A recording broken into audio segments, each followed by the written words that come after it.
Operation सिंदूर से जुड़ी हुई बड़ी खबर यह है कि पाकिस्तान में आतंकियों ने ऑपरेशन सिंदूर के बाद बड़ी मीटिंग बुलाई है।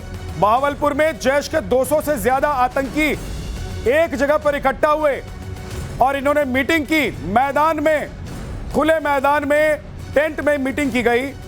भारत के खिलाफ साजिश का प्लान तैयार किया गया। लश्कर के भी कई आतंकी इसमें शामिल हुए। आईएसआई से जुड़े कई अधिकारी भी इसमें शामिल हुए। आतंकियों के पसीने छूट रहे हैं और आतंकी ये सोच रहे हैं कि ऑपरेशन सिंदूर के बाद अब वो करें तो क्या करें, जाएं तो कहां जाएं और कैसे बदला लें। लेकिन आतंकियों को इस बात का अंदाजा है सर कि अब आतंकी कुछ नहीं कर पाएंगे। अब जो करेगा वो भारत करेगा। बिल्कुल सही कह रहे हैं आप। सबसे पहले यह कहूंगा कि जो हमने खौफ पैदा कर दिया आतंकियों के अंदर और जो हमने 9 स्ट्राइक्स करी थी इंडियन एयरफोर्स ने और आर्मी के साथ मिलकर, उन्होंने ऐसी सिचुएशन क्रिएट कर दी है कि उधर उनको समझ नहीं आ रहा कि वो क्या करें। इसीलिए इतनी मीटिंग्स हो रही हैं, वापस रिक्रूटमेंट की तरफ फोकस हो रहा है और वापस ट्रेनिंग की तरफ फोकस हो रहा है। वो चाहते हैं कि एक बार फिर से उनकी हौसले बढ़े। यहां तक कि जितने भी आतंकी थे और लश्कर के भी आतंकी अब मिलके जो जैशे मोहम्मद के साथ मिलके मीटिंग्स कर रहे हैं, उनके साथ मिलके साथ ही में रिक्रूटमेंट्स बढ़ा रहे हैं। तो भारत को ऐसा मत समझिए हमारा ऑपरेशन सिंदूर आज बंद नहीं हुआ है। हमारा जी आ गए, बहुत बहुत स्वागत है सर आपका भी। और ये आतंकी सर मीटिंग कर रहे हैं जी, ये सोच रहे हैं कि अब भी हम कुछ कर लेंगे। ये सभी एक जगह इकट्ठा हो रहे हैं पाकिस्तान में। देखिए, मुझे ऐसा लगता है कि ये बड़ी बात नहीं है कि आतंकी मीटिंग कर रहे हैं जी। ये बड़ी बात है कि कहां बैठ के खुलेआम मीटिंग कर रहे हैं। यानी कि पाकिस्तान में आतंकवादी होना एक मान सम्मान की बात है, बुरी बात नहीं है। ये पाकिस्तान में अच्छा है कि जब माँ बाप बच्चे से बोलते हैं कि बेटा बड़ा हो के तुम्हें हाफिज सईद अंकल जैसा बनना है, इसीलिए तो खुलेआम ये लोग मीटिंग करते हैं। शान और शौक देखिए, एक आतंकी मरता है, पीछे 3 स्टार जनरल खड़ा है, उसका पाकिस्तानी आर्मी का कोर कमांडर खड़ा है। भाई कोर कमांडर खुदा होता है पाकिस्तान में, ये खुदा की हैसियत रखता है कोर कमांडर खड़ा है। वहां पे 2 मेजर जनरल खड़े हैं, वहां पे कितने ब्रिगेडियर खड़े हैं, वो उसके नमाज जनाजा में वहां पे खड़े हैं। और आप ये देख लीजिए कि इससे बड़ा प्रूफ कोई चाहिए कि वो आतंकी फौज है।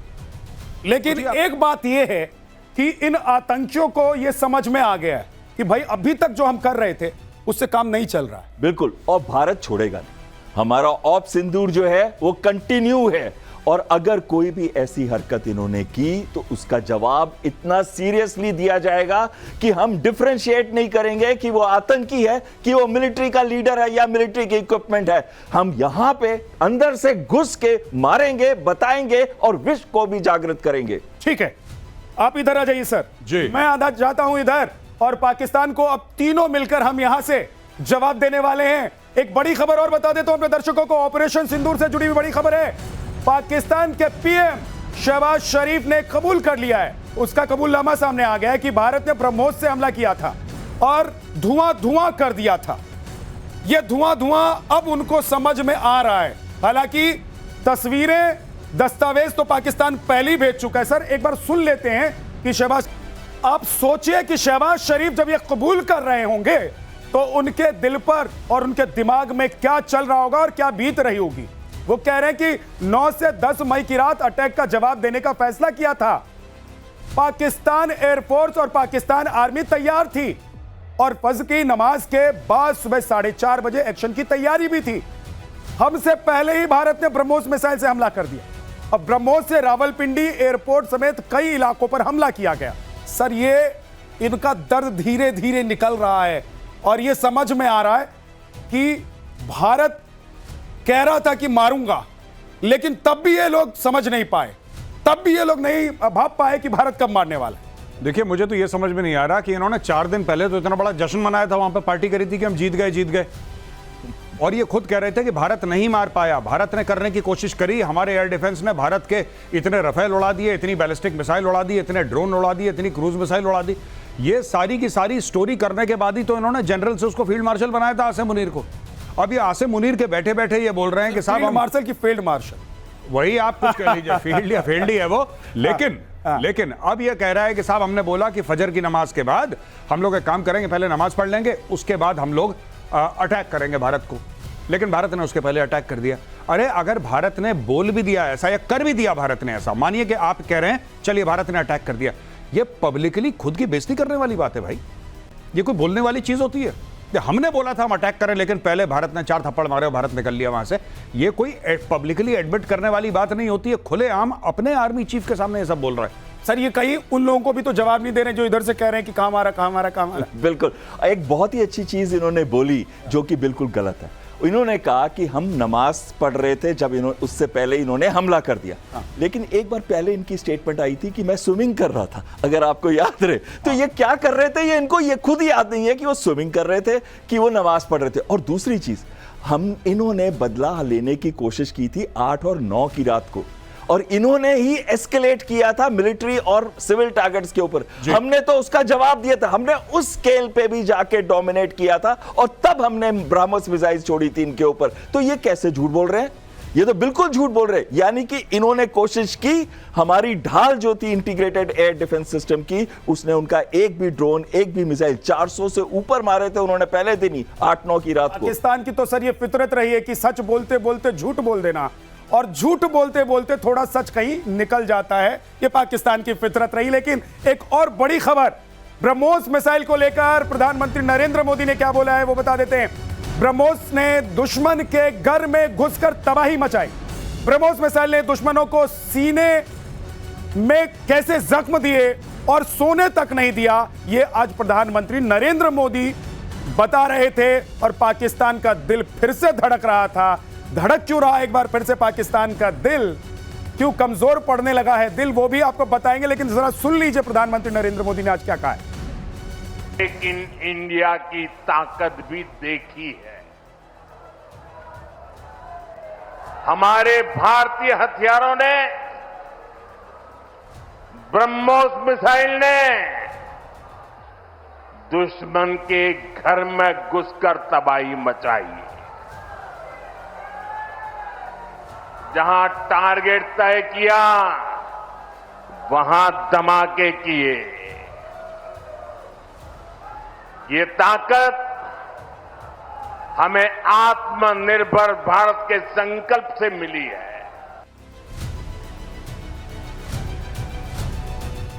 गौरव सर, अब तो सुनने में आ रहा है कि पाकिस्तान में भूकंप के झटके जब आ रहे हैं तो पाकिस्तानियों की नींद उड़ जा रही है कि कहीं ब्रह्मोस तो नहीं आ गई। नहीं, बिल्कुल। इन्होंने एक्चुअली क्या है कि इनका 82% जो मिलिट्री इक्विपमेंट है वो चाइनीज है जी, और इनको बड़ा भरोसा है चाइना के ऊपर, जाहिर सी बात है। तो इनको चाइनीज इक्विपमेंट पे भी भरोसा हो गया। अब चाइना का जो एयर डिफेंस इक्विपमेंट था वो भांप नहीं पाया, और उन्होंने मन से लगाया भी था, ऐसी बात नहीं है। इन्होंने पूरा खरीद वरीद के, लोन लेके, कर्ज लेके, भीख वीख मांग के इन्होंने चाइना के रेडार वेडार लगाए थे। अब रेडार को तो पता नहीं लगा ब्रह्मोस कहां से आई, and BrahMos is 2.5-3 times the speed of sound. BrahMos घुस गया जहां पे उसको जाना था। ये आप पाकिस्तानियों को देखिए, सबसे हंसी वाली बात पता है क्या शहबाज शरीफ के स्टेटमेंट पे? ये नहीं कि वो मान रहा है, बार बार मैं कह रहा हूं कि ये जश्न मनाने के बाद वाली स्पीच है। वो कह रहा है कि भारत ने हमें मारा, वो कह रहा है कि हम अटैक करना चाहते थे उसके पहले भारत ने मारा। अब कोई पाकिस्तानी ये पूछे कि भाई जब तुम कबूल कर रहे हो दुनिया भर के सामने कि भारत ने मारा, तो तुमने इस आदमी को प्रमोशन क्यों दिया? तुमने जश्न क्यों मनाया? हर जगह पोस्टर क्यों लगाए? मुझे तो अभी तक ये समझ में नहीं आ रहा। और ये जो कह रहे हैं कि हमने भारत के दांत खट्टे कर दिए, अपनी बेइज्जती तो खुद कर ही रहे हैं शहबाज शरीफ साहब, अपनी खुद को बेइज्जत तो कर ही रहे हैं ये सब बोल के। लेकिन भारत का एक वीडियो, एक फोटो, एक प्रूफ इन्होंने अभी तक नहीं दिया है कि साहब ये देखिए भारत में हमने ये तबाही मचाई। बस अपने लोगों को क्या झूठ बोला है कि दिल्ली के ऊपर हमारे 60-70 जहाज थे। वो शाहिद अफरीदी तो उधर जश्न मना रहे थे लोगों के साथ, उनको लग रहा था कि वो अगले इमरान खान हो जाएंगे। जी, मैं बता रहा हूं, ये शाहिद अफरीदी को जैसे कि घर में माएँ हमारी वो नहीं करती कि जब सर्दियां खत्म हो जाती हैं तो नेप्थलीन लगा के और रजाई को फोल्ड करके डाल देते हैं अंदर, देखा होगा ना कि फफूंद ना लगे रजाई में, बदबू ना आए। शाहिद अफरीदी को ये लोग फोल्ड करके अलमारी में डाल देते हैं, और जैसे ही लगता है कि थोड़ी सी ठंड हुई फिर उसको झाड़ वाड़ के धूप दी और सबके सामने। शाहिद अफरीदी का यही काम है। ये पाकिस्तानी आर्मी का एक, जिसको कहते हैं कि इंफॉर्मेशन वॉरफेयर, तो क्या ही करेंगे वो लोग, एक छोटा सा एसेट है उनका, और हर जगह इसको सामने। अब देखिए शाहिद अफरीदी गाड़ी में जाता है और झंडा वेव कर रहा है, हम जीत गए, हम जीत गए, हम जीत गए, हम जीत गए। ये शाहिद अफरीदी कह रहा है जीत गए, लेकिन कोई पाकिस्तानी कौम से ये तो बोले कि भाई जीत गए, उसका कोई सबूत होगा? कुछ तो होगा, कुछ तो आप लोगों ने करा होगा।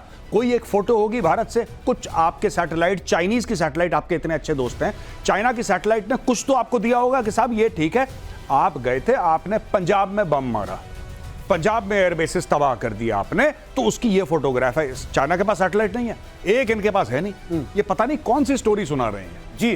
भारत और पाकिस्तान में वैसे तो सारे ही फर्क हैं, हम लोग मिलते ही नहीं हैं एक दूसरे से, लेकिन एक सबसे बड़ी बात जो है वो ये कि पाकिस्तान सीना चौड़ा करके झूठ बोलता है और सीना चौड़ा करके भारत ठोकता है। सर मैं गलत तो नहीं कह रहा हूं? बिल्कुल ठीक कह रहे हैं। अगली बड़ी खबर बता देता हूं, दुश्मन के ड्रोन का नया काल तैयार कर लिया भारत ने नए काउंटर ड्रोन सिस्टम पर काम करना शुरू कर दिया। सेना को जल्द ही यह काउंटर ड्रोन सिस्टम मिल जाएगा। और सोचिए कि पाकिस्तान अभी तक यह सोच रहा था कि वो जो चिड़िया उड़ा रहा था और वो चिड़िया हिंदुस्तान में आते ही गिर जा रही थी उनकी, अब क्या होगा सर? अब क्या होगा पाकिस्तान का? वो तो वैसे भी चाइनीज माल लेकर बैठे हैं कि चले तो चांद तक और नहीं तो शाम तक, वैसे उनके तो शाम तक ही चलें। बिल्कुल सही कह रहे हैं। और जो हमारे आकाश तीर ने किया, जैसे उसने सारे के सारे रेडार्स के पिक्चर एक कंपोजिट दिखाई, ये भी बताया कौन सा वेपन सिस्टम सही रहेगा आर्टिफिशियल इंटेलिजेंस के द्वारा कि जो उस ड्रोन को इफेक्ट कर सके या उस मिसाइल को मार सके, और उसका इंटीग्रेशन हमारे integrated air command and control system के साथ भी था। लेकिन जब ये हम बात कर रहे हैं काउंटर ड्रोन की, तो उस समय काउंटर ड्रोन की रेंज सिर्फ 1 से 2 किलोमीटर थी, हट किल की लेजर वाली। आज हमारे रिसर्च एजेंसीज बना रही हैं जिसकी रेंज 3.5 से 5 किलोमीटर है। सिर्फ कुछ ही देश हैं विश्व के जिनकी 10 किलोमीटर है, जो कि आप जानते हैं आयरन ईगल सिस्टम जो कि इजराइल का है, जिसकी 10 किलोमीटर है। अमेरिका की भी सिस्टम की रेंज सिर्फ 6 किलोमीटर है। यानी कि अब बहुत जल्दी हम ड्रोन्स के और काउंटर ड्रोन्स के अंदर भी दुनिया की नंबर 2 या 3 पोजीशन पे जल्दी आने वाले हैं। सर गौरव सर, थोड़ा ये भी पाकिस्तान के लिए बताइए, हम हिंदुस्तानी तो सब जानते ही हैं, पाकिस्तान के लिए बताइए कि भैया अब भेजोगे अगर ड्रोन तो क्या हश्र होगा? अभी तक तो भेज रहे थे, सोच रहे थे कि दिल्ली तक चला जाएगा तुम्हारा ड्रोन, वो वहीं घुसने से पहले ही मार खा जाता था। अब क्या होने वाला है इनके साथ? इनको होगा कुछ नहीं। देखिए, पाकिस्तान को इससे फर्क नहीं पड़ता कि पाकिस्तानी ड्रोन भारत में कितना अंदर आए। इनको एक झूठ बोलना है ट्विटर पे, फेसबुक पे, इंस्टाग्राम पे, वो झूठ तैयार रखते हैं। ये फिर झाड़ के धूप दे के शाहिद अफरीदी को बाहर निकाल देंगे। आप खुद देखिए ना, अभी शहबाज शरीफ ने आपने चलाया उसका वीडियो कि साहब फजर की नमाज से बाद हमने बोला करें, पहले ही उन्होंने ठोक दिया। तो ये पाकिस्तान को, ये इससे कोई फर्क नहीं पड़ता। पाकिस्तानी आवाम, मुझे कहना नहीं चाहिए सब ऐसे नहीं होते किसी देश में, लेकिन ज्यादातर जाहिल हैं, कम पढ़े लिखे लोग हैं पाकिस्तान में, इलिटरेसी बहुत ज्यादा है। उनको कोई भी बेवकूफ बना देता है, उनको कोई भी स्टोरी सुना देता है। अभी ये देखिए, अभी रिसेंटली वो वहां के बहुत बड़े एक मशहूर पाकिस्तान के डिफेंस एनालिस्ट हैं, लाल टोपी बोलते हैं उनको साहब, जैद हामिद। तो लाल टोपी जी क्या बोल रहे हैं कि वहां पे कह रहे हैं कि पता नहीं फरिश्ते आए थे घोड़ों पे, वो लड़ रहे थे, रूहानी ताकतें लड़ रही थी, रूहानी ताकतें लड़ रही थी, और हमारी तोपों की वो पता नहीं सलामी दे रही थी तोप उनको, कि वो तोपों को सलामत रख रहे थे, पता नहीं। और ये पाकिस्तानी लोगों को ऐसी कहानियां बहुत अच्छी लगती हैं, वो बिलीव करते हैं। तो आप कुछ भी बना लें दुनिया में और पाकिस्तान को कितना भी बुरा ठोक दें, राइट? ये वैसी बात है कि कोई आदमी आया, उसको बहुत बुरी तरीके से मारा आपने, लाल पीला हो गया, आंखें सूज गई, पूरा लहूलुहान हो गया, मुंह पहुंच के बाहर आता है, कहता है कि पुराने दोस्त मिले थे, गुस्सा थे, कहते हैं आजकल तुम मिलते नहीं हो यार, बहुत बुरा लगता है तुम मिलते नहीं हो, मिला करो अक्सर। तो कह रहे गुस्सा हो रहे थे यार, मैं मिलता नहीं हूं। ये उस टाइप के हैं, ये पिटने के बाद कहेंगे कि नहीं सब ठीक ठाक है। एक बात तो ये भी है कि सरदार जैसा होगा इनका, है ना, इनका प्रधानमंत्री जैसा होगा, इनका राष्ट्रपति जैसा होगा, इनका आर्मी चीफ जैसा होगा, बाकी देश के लोग भी तो वैसे ही होंगे। बिल्कुल वो उनको पता है कि ये आसिम मुनीर कुछ नहीं कर पाएंगे, अगर कुछ हुआ भी होगा तो रूहानी ताकत ही कोई होगी, अल्लाह के फजलो करम से ही कुछ हुआ होगा। अगर कुछ जाने बची होंगी तो सिर्फ अल्लाह के फजलो करम से बची होंगी। एक और बड़ी खबर बता देता हूं सर, उसके बाद आपके पास आऊंगा। अरब सागर में ऑपरेशन सिंदूर का जश्न आज कैसे मनाया गया? INS विक्रांत पर रक्षा मंत्री राजनाथ सिंह पहुंचे थे और राजनाथ सिंह ने कहा कि आतंक की मियाद अब खत्म हो चुकी है। रक्षा मंत्री ने कहा कि हमारी नेवी का मनोबल समुद्र से अधिक गहरा और विशाल है और इसका सर अंदाजा पाकिस्तान को आज भी है और पहले भी था। बिल्कुल सही कह रहे हैं। हमारी नेवी की अगर हम बात करें 293 शिप्स, उनकी देखें तो 121 ही है सिर्फ, और ऊपर से हमारे पास 18 सबमरीन है जिसमें न्यूक्लियर सबमरीन है, यानी कि हम सेकंड स्ट्राइक भी कर सकते हैं और पानी से कर सकते हैं। ये नहीं है कि वो नहीं सेकंड स्ट्राइक कर सकते, लेकिन वो पानी से या सबमरीन से नहीं कर सकते, हम सबमरीन से भी कर सकते हैं। हमारी ब्रह्मोस सबमरीन में भी लगी है, और ब्रह्मोस को नहीं पता कि ये PL-15 है, ब्रह्मोस को नहीं पता कि ये इनका जो सिस्टम है ये पाकिस्तानी रेडार्स हैं, YL-8C है या YL-8E है, उसको नहीं पता। उसको ये पता है कि ये सिस्टम है, टारगेट है, इसको ठोकना है और अंदर जाके ऐसा मारना है कि कुछ भी बचने वाला नहीं है, उसको कोई पकड़ नहीं सकता उनके सिस्टम्स में से। अब बड़ी बात आती है कि हमारी नेवी ने जो एक्सरसाइजेस की उस समय,